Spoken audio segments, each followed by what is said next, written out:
তো আজকে আমরা ভূগোলের একটা নতুন টপিক নিয়ে আজকে আমরা তোমাদের সঙ্গে আলোচনা করব এবং এই টপিকটা বেশিরভাগ ছেলে মেয়ের ভূগোলের ক্ষেত্রে বিশাল একটা জটিল বিষয় বলে মনে হয়। সেই চ্যাপ্টারটা বা যে টপিকটা নিয়ে আজকে আলোচনা করব, দেখো বোর্ডেতে লেখা আছে বায়ুচাপ বলয়। বেশিরভাগ ক্ষেত্রে ছেলে মেয়েরা বায়ুচাপ বলয় সম্পর্কে সেরকম ভাবে কোনো আইডিয়া বা সাধারণ কোনো জ্ঞান নেই। অর্থাৎ বায়ুচাপ বলয় কিভাবে তৈরি হচ্ছে বা কিভাবে তৈরি হলো বা কিভাবে এগুলো কাজ করে সেই সম্পর্কে আজকে আমরা অনেক গুরুত্বপূর্ণ তথ্য একসঙ্গে তোমাদের সঙ্গে আলোচনা করব। আশা করছি আজকের ভিডিওটা তোমাদের কাছে খুবই গুরুত্বপূর্ণ হতে চলেছে। প্রত্যেকটা পয়েন্ট ধরে ধরে প্রত্যেকটা জিনিস তোমাদেরকে বোঝানোর চেষ্টা করবো আজকে। অবশ্যই মনোযোগ দিয়ে শোনো। আমি আজকে পড়ানোটা শুরু করছি। দেখো চ্যাপ্টারটা এখানে লেখা আছে কি বায়ুচাপ বলয়। তো বায়ুচাপ বলয় পড়ার আগে বা জানার আগে আমাকে জানতে হবে বায়ুচাপ জিনিসটা কি, বায়ুচাপ কাকে বলে। তো কাকে বলবো বায়ুচাপ? না, একক ক্ষেত্রফলের উপর বায়ু যে পরিমাণ চাপ দেয় তাকে বলা হয় কি বায়ুচাপ। কি বললাম? একক ক্ষেত্রফলের উপর যে পরিমাণ বায়ু বা বায়ু যে পরিমাণ চাপ দেয় তাকে বলা হচ্ছে কি বায়ুচাপ। এবার বাকি কিছু জিনিস আছে যেগুলো হচ্ছে আমাদেরকে জানতে হবে। কিছু তথ্য আগে তোমাদেরকে আমি বলে নিই। সেই তথ্যগুলো কি কি? প্রথমত যেমন ধরো যে বায়ুচাপ প্রমাণ বায়ুমণ্ডলীয় চাপ কত। প্রমাণ বায়ুমণ্ডলীয় চাপ হচ্ছে আমরা জানি দু রকম ভাবে বলা যায়। একটা হচ্ছে কি 1013.25 মিলিবার আমরা জানি, আর বলা হয় ভৌত বিজ্ঞানের ভাষাতে বলা হয় কি 76 সেমি পারস্তম্ভের চাপ প্রমাণ বায়ুমণ্ডলীয় চাপ। এবারে তোমরা হয়তো জানো নাকি জানি না, কোন জায়গার বায়ুচাপকে প্রমাণ বায়ুমণ্ডলীয় চাপ হিসাবে ধরা হয়েছে। কোন জায়গা? না 45 ডিগ্রি অক্ষাংশ। ভালো করে শুনবে, কত ডিগ্রি? 45 ডিগ্রি অক্ষাংশের সমুদ্র সমতলের যে বায়ুচাপ সেটাকে সাধারণত বলা হয় কত কি না হচ্ছে প্রমাণ বায়ুমণ্ডলীয় চাপ। ঠিক আছে, এইটা একটা তথ্য তোমাদেরকে দিলাম। দ্বিতীয় নম্বর তথ্য হচ্ছে কি না বায়ুচাপ মাপার একক কি। বায়ুচাপ মাপার একক হচ্ছে মিলিবার। মিলিবার এককে আমরা বায়ুচাপকে প্রধানত মেপে থাকি। এবারে পরের তথ্যটা হচ্ছে কি বায়ুচাপ আমরা কোন যন্ত্রের সাহায্যে আমরা মাপতে পারি। বায়ুচাপ মাপার যন্ত্রের নাম হচ্ছে ব্যারোমিটার। এছাড়াও বিভিন্ন জায়গাতে অন্যান্য এখন নতুন নতুন যন্ত্র বেরিয়েছে। তবে ব্যারোমিটার যন্ত্রের সাহায্যে আমরা সাধারণত বায়ুচাপ নির্ণয় করি। আচ্ছা, এই অবধি বললাম। এর পরবর্তী যে স্টেপটা আছে যে বায়ু কোন দিক থেকে কোন দিকে প্রবাহিত হয়। কোন দিক থেকে কোন দিকে প্রবাহিত হয়? বায়ু সর্বদা মাথায় রাখবে উচ্চচাপ অঞ্চল থেকে সর্বদা নিম্নচাপ অঞ্চলের দিকে প্রবাহিত হয়। এবারে তারপরে এই প্রশ্নটা চলে আসছে যে স্যার উচ্চচাপ কোনটা? উচ্চচাপ হচ্ছে স্বাভাবিকের চেয়ে যেখানে বায়ুচাপ বেশি, অর্থাৎ স্বাভাবিক বায়ুচাপ গড় বায়ুচাপ কত বললাম আমরা 1013.25। তাহলে তার থেকে যখন বেশি হবে তখন সেই স্থানের বায়ুচাপকে কি ধরা হবে? উচ্চচাপ অঞ্চল। আর ওর চেয়ে যদি কম হয় তখন সেই অঞ্চলটাকে বলা হবে কি নিম্নচাপ অঞ্চল। এবার বায়ুচাপ ম্যাক্সিমাম বা মিনিমাম কতটা? মিনিমাম কত হতে পারে? 980 মিলিবার পর্যন্ত নিম্নচাপের পরিমাণ হতে পারে। তো এই তথ্যগুলো তোমাদেরকে কিন্তু জানতে হবে। তাহলে উচ্চচাপ অঞ্চল কোনটাকে বলবো? না আশপাশের অঞ্চলের তুলনায় যেখানে বায়ুচাপ বেশি সেটাকে বলা হয় উচ্চচাপ অঞ্চল, আর যেখানেতে কম সেই অঞ্চলটাকে বলা হয় কি নিম্নচাপ অঞ্চল। ঠিক আছে, এরপরে বায়ু কোন দিক থেকে কোন দিকে প্রবাহিত হয় বললাম? উচ্চচাপ অঞ্চল থেকে কোন দিকে? না নিম্নচাপ অঞ্চল। সর্বদা এটা মাথায় রাখবে, উচ্চচাপ অঞ্চল থেকে নিম্নচাপ অঞ্চলের দিকে বাতাস সর্বদাই প্রবাহিত হয়। এইবার পৃথিবীতে আমরা যখন বায়ুচাপ বলয় যখন আলোচনা করছি, তো এই বায়ুচাপ বলয়গুলো তৈরি হয়েছে কিভাবে? কিভাবে বায়ুচাপ বলয়গুলো তৈরি হলো? হওয়ার কারণটা কি? আমরা জানি যে পৃথিবী 66.5 ডিগ্রি কোণে অবস্থান করেছে হেলে, এবং সূর্যরশ্মি পৃথিবীর সব জায়গাতে সমানভাবে পতিত হয় না। কোথাও হচ্ছে লম্বভাবে পড়ে, আবার কোথাও তির্যক ভাবে পড়ে, যার কারণে পৃথিবীর বিভিন্ন দিকে বিভিন্ন রকম ভাবে কি বাতাসের উষ্ণতা হয়। সেই উষ্ণতাকে কেন্দ্র করে কোথাও উচ্চচাপ তৈরি হয়, আবার কোথাও কি তৈরি হয়? নিম্নচাপ। তাহলে এই উচ্চচাপ এবং নিম্নচাপকে কেন্দ্র করে বাতাস একটা নির্দিষ্ট দিকে কি হয়? প্রবাহিত হয়। সারা বছর ধরে উচ্চচাপ বা নিম্নচাপ অঞ্চলের দিকে প্রবাহিত হয়। সেইভাবে টোটাল বায়ুচাপ বলয় যতগুলো তৈরি হয়েছে তার টোটাল ভাগ হচ্ছে 7টা। টোটাল কটা ভাগ বললাম? 7টা। বায়ুচাপ বলয় টোটাল ভাগ হচ্ছে 7টা। সেই ভাগগুলো কি কি? না প্রথমে হচ্ছে নিরক্ষীয় নিম্নচাপ বলয়, দ্বিতীয় নম্বর হচ্ছে কর্কটীয় উচ্চচাপ বলয়, তৃতীয় নম্বর হচ্ছে কি মকরীয় উচ্চচাপ বলয়, তারপর একটা হচ্ছে কি সুমেরু বৃত্তপ্রদেশীয় নিম্নচাপ বলয়, কুমেরু বৃত্তপ্রদেশে নিম্নচাপ বলয়, আর দুই অঞ্চলে মেরু অঞ্চলে সর্বদাই কি উচ্চচাপ বলয়। মোট 7টা বায়ুচাপ বলয় আমাদেরকে পড়তে হবে। তো তোমরা আজকে যেটা ধারণার মধ্যে রাখবে সবটা তো একটা ভিডিওতে বলা সম্ভব নয়, অনেক বড় হয়ে যায় ভিডিওটা। সেজন্য আজকে তোমাদেরকে আমি যেটা বলবো সেটা হচ্ছে কি নিরক্ষীয় নিম্নচাপ বলয় এবং তার সঙ্গে সঙ্গে রিলেটেড আরো কিছু প্রশ্ন যেগুলো আছে তোমাদের সেইগুলো সম্পর্কে আমি আলোচনা করব। বোর্ডেতে আজকে আমরা তুলে নিয়েছি আজকে যে জিনিসগুলো সম্পর্কে আমরা আলোচনা করব। সেটা কি কি লেখা আছে? নিরক্ষীয় নিম্নচাপ বলয়, কর্কটীয় উচ্চচাপ বলয়, মকরী উচ্চচাপ বলয়, অশ্ব অক্ষাংশ, আর হচ্ছে আয়ন বায়ু। প্রত্যেকটা অংশ আমরা পার্ট বাই পার্ট আজকে একটু আলোচনা করব। একটু মনোযোগ দিয়ে তোমরা শুনবে, কারণ এই ভিডিওটা শুধুমাত্র 8 এর নয়, 8 প্লাস ক্লাস 10 এর এবং ক্লাস 11 তিনটে ক্লাসের স্টুডেন্টদের জন্য মানে তথ্যমূলক হতে চলেছে। দেখো আমি একটা বোর্ডেতে ছবি এঁকে নিয়েছি। মাঝের যে রেখাটা আছে সেটা দেখতে পাচ্ছ, সেটা হচ্ছে 0 ডিগ্রি লিখেছি, এটার নাম হচ্ছে কি নিরক্ষরেখা।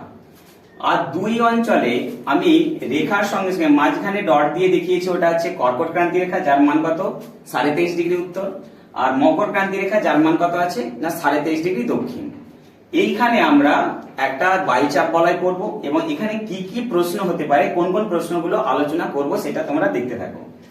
আচ্ছা, প্রথমে আমরা যেটা করব নিরক্ষীয় নিম্নচাপ বলয়। তাহলে নিরক্ষরেখার মান আমরা জানি কত ডিগ্রি, 0 ডিগ্রি।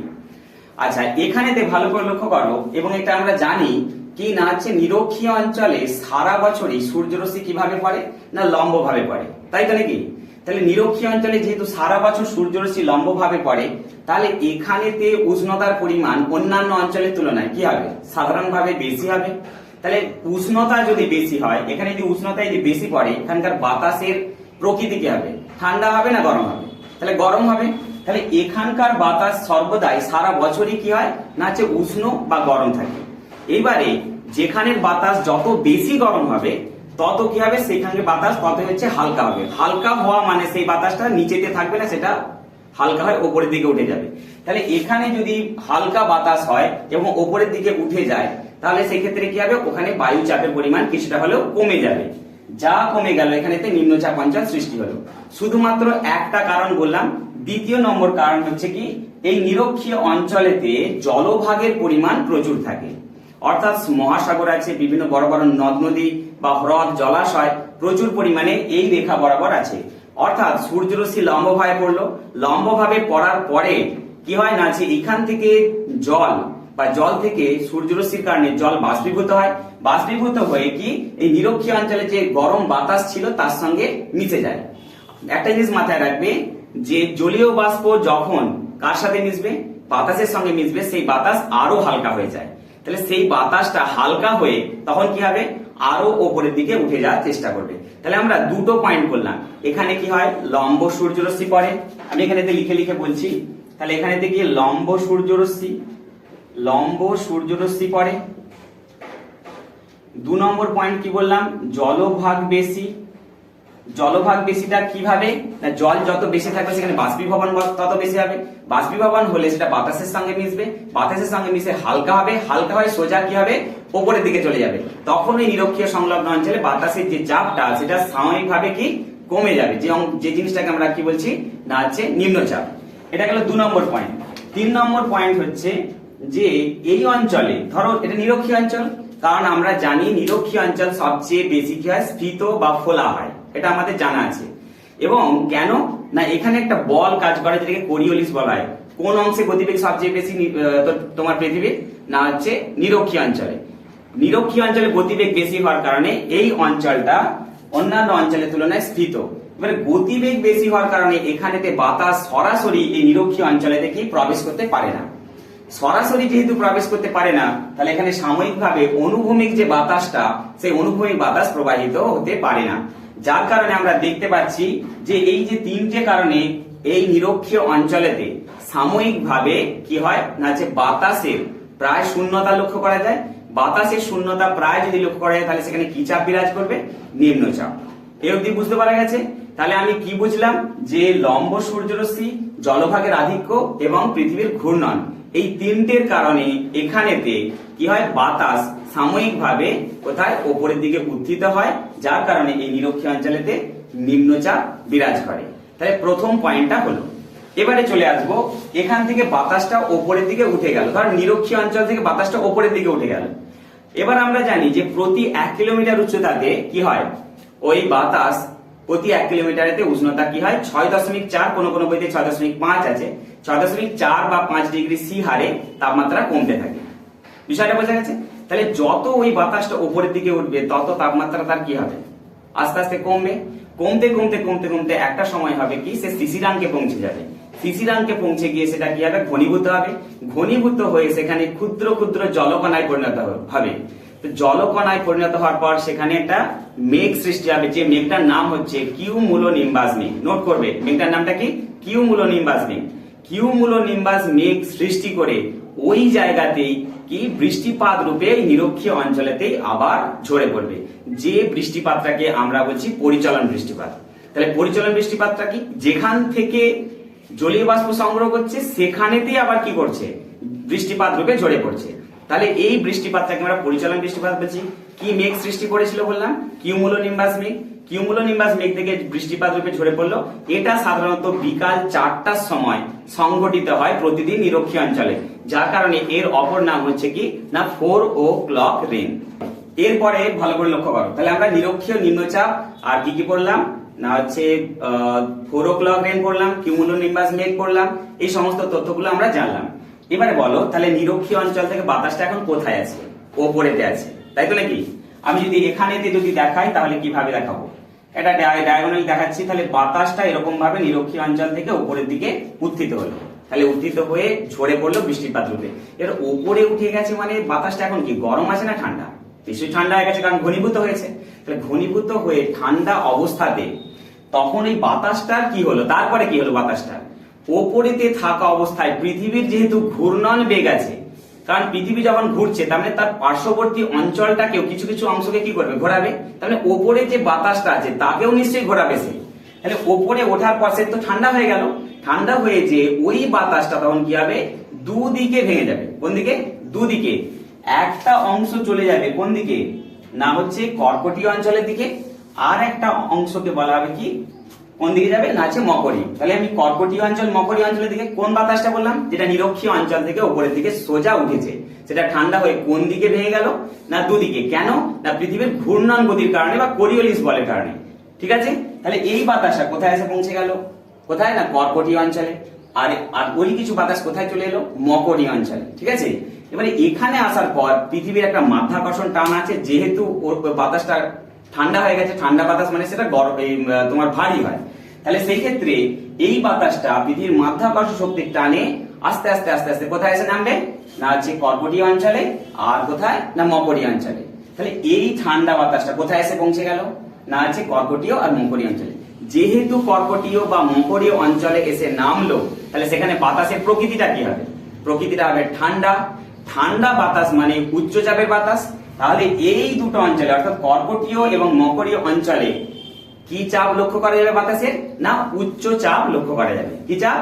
উচ্চ চাপ। কেন না এই অংশটা বা এই ঠান্ডা বাতাসটা কোথায় এসে উল্লম্ব ভাবে কোথায় এসে নামছে না কর্কটীয় অঞ্চলে, আর কোথায় মকরীয় অঞ্চলে নামছে। তাহলে এখানে কি তৈরি হলো, কর্কটীয় উচ্চচাপ বলয়। তাহলে এটাকে আমরা কি বলবো না কর্কটীয় উচ্চচাপ বলয়, কর্কটীয় উচ্চচাপ বলয়। আর এটাকে আমরা কি বলবো না মকরীয় উচ্চচাপ বলয়। বুঝতে পারা গেছে? তাহলে নিরক্ষীয় নিম্নচাপ বলয় বললাম, কর্কটীয় উচ্চচাপ বলয় বললাম, তারপরে কি বললাম মকরীয় উচ্চচাপ বলয়। তারপরের স্টেপটা আমরা আসি, প্রত্যেকটা ধাপে ধাপে মনে রাখবে। তাহলে বাতাসটা এখন কোথায় আছে, কর্কটীয় উচ্চচাপ বলয়ে এসে নেমেছে, অর্থাৎ কর্কটীয় অঞ্চলে এসে নেমেছে, ওখানে উচ্চচাপ তৈরি করেছে। এবারে এই বাতাসের তাহলে এইখানে সর্বদা আমরা আগেই বলে গেলাম, এখানে তো সর্বদা কি আছে, নিম্নচাপ আছে। তাহলে বাতাস কোন দিক থেকে কোন দিকে প্রবাহিত হয়, উচ্চচাপ থেকে নিম্নচাপে। তাহলে এখানে কি চাপ তৈরি হলো, উচ্চচাপ। এখানে কি চাপ তৈরি হলো, উচ্চচাপ। তাহলে এই উচ্চচাপের বাতাস কোন দিকে ছুটে আসবে, নিরক্ষীয় অঞ্চলের দিকে আবার ছুটে আসবে।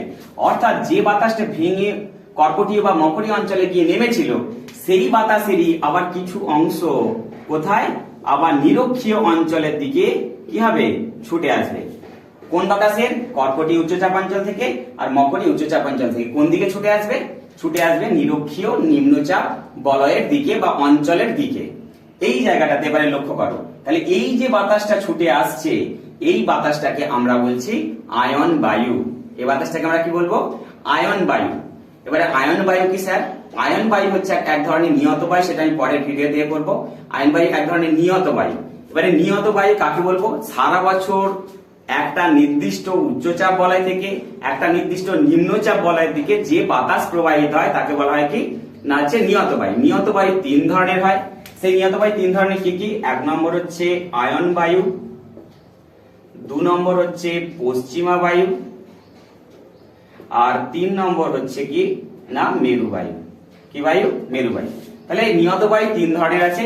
তাহলে একটা আমরা পড়লাম কি আয়ন বায়ু। তাহলে বলো আয়ন বায়ু কাকে বলবো? আমি সংজ্ঞাটা বলে দিচ্ছি। কর্কটীয় ও মকরীয় উচ্চচাপ বলয় থেকে নিরক্ষীয় নিম্নচাপ বলয়ের দিকে সারা বছর যে বায়ু প্রবাহিত হয় তাকে বলা হয় আয়ন বায়ু। ঠিক আছে? এইবার উত্তর গোলার্ধে এই আয়ন বায়ুটার নাম হচ্ছে উত্তর পূর্ব আয়ন বায়ু। কি বললাম? উত্তর গোলার্ধে এই বায়ুটার নামটা কি? উত্তর পূর্ব আয়ন বায়ু।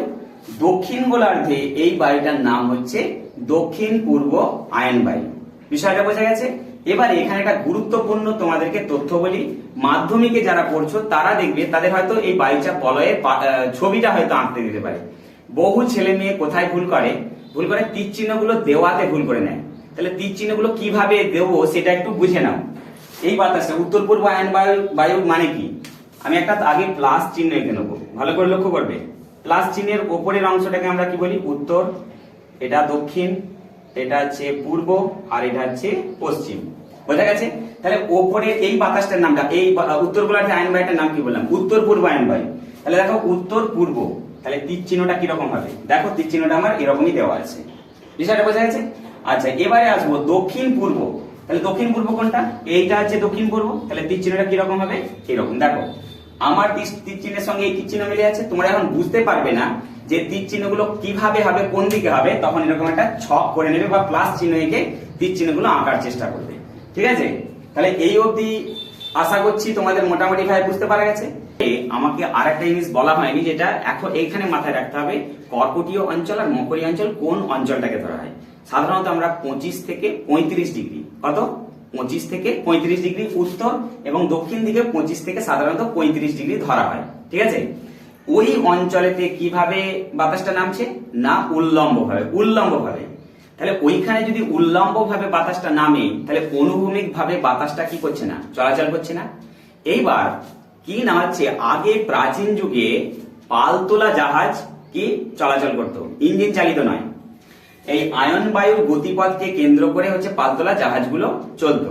আমরা এইটুকু জানি যে আয়ন বায়ুর অপর নাম হচ্ছে বাণিজ্য বায়ু। কেন না এই আয়ন বায়ুকে কেন্দ্র করেই বাণিজ্যিক জাহাজগুলো চলাচল করতো, সেজন্য এই বাতাসকে বলা হচ্ছে কি বাণিজ্য বায়ু। এবারে যেটা আমরা পড়ছি সেটাতে আসি। তো এই অশ্ব অক্ষাংশ কোন জায়গা? তাহলে 25 থেকে 35 ডিগ্রি অক্ষাংশে বাতাসটা কিভাবে নামছে? সম্পূর্ণভাবে উল্লম্ব ভাবে নামছে, উপর থেকে নিচে। তার মানে কোন প্রবাহ হচ্ছে না? অনুভূমিক প্রবাহটা হচ্ছে না সেখানে। তাহলে অনুভূমিক প্রবাহ যদি না হয়, এবারে ধরে নাও কোনো জাহাজ মাল বহন করে সেটা দেশের উদ্দেশ্যে যাচ্ছে। কোথায় পৌঁছে গেল? কর্কটীয় অঞ্চলে। কোথায় কত ডিগ্রি অক্ষাংশে? 25 থেকে কত 35 ডিগ্রি অক্ষাংশে পৌঁছে গেল। পৌঁছে যাওয়ার পর দেখলো যে না, এখানে তো অনুভূমিক ভাবে বাতাস বইছে না, অর্থাৎ পালতোলা জাহাজে বাতাস ধরছে না। তাহলে বাতাসের গতিবেগ যেহেতু নেই, তাহলে জাহাজগুলো কি হয়, অনেকটা গতি তাদের মন্থর বা ধীর হয়ে যায়। এবার ওই জাহাজেতে ধরে নাও ওই অঞ্চলটা পার করতে অনেকটা বেশি সময় লাগে। এবারে যখনই সময় বেশি লাগবে, জাহাজের মধ্যে কি থাকে? পানীয় জল থাকে, তার সঙ্গে সঙ্গে কি থাকে? ঘোড়া থাকে কিছু, বা খাদ্যের যোগান থাকে। এবারে ওই অংশটা পার করতে যদি অনেকটা সময় লেগে যায়, সেই জন্য পানীয় জলের অভাব মেটানোর জন্য বা খাদ্যের অভাব মেটানোর জন্য বা জাহাজের বোঝা কমানোর জন্য তখন কি করতো না, ওই জায়গাতে বয়ে আনা যে সমস্ত ঘোড়া আগে বাণিজ্যের একটা মাধ্যম ছিল, সেই ঘোড়াগুলোকে ওই অশ্ব অক্ষাংশ অর্থাৎ 25 থেকে 30 ডিগ্রি ওই অক্ষাংশের মধ্যে ঘোড়াগুলোকে ফেলে দিত। ঠিক আছে? এবং ফেলে দিয়ে কিছুটা ওজন কমিয়ে বা হচ্ছে পানীয় জল বা হচ্ছে খাবারের সরবরাহকে বজায় রাখার জন্য জাহাজটা আবার সেখান থেকে বেরিয়ে আসতো। ওই ঘোড়া ওখানেতে নিক্ষেপ করা হতো বলে ওই 25 থেকে 30 ডিগ্রি অক্ষাংশটাকে আমরা বলছি কি অশ্ব অক্ষাংশ। ভিডিওটা অনেকটা বড় হবে, কারণ সবকিছু জিনিস একসঙ্গে বোঝানো তো সম্ভব নয়। আমরা আবার পরবর্তী ভিডিওতে পরের কিছু টপিক নিয়ে আলোচনা করব। যদি বুঝতে পেরে থাকে অবশ্যই একটা কি করবে, লাইক আর সাবস্ক্রাইব করবে আর শেয়ার করবে, কারণ এই ধরনের ভিডিওগুলো অনেকেই বাচ্চা কলেজ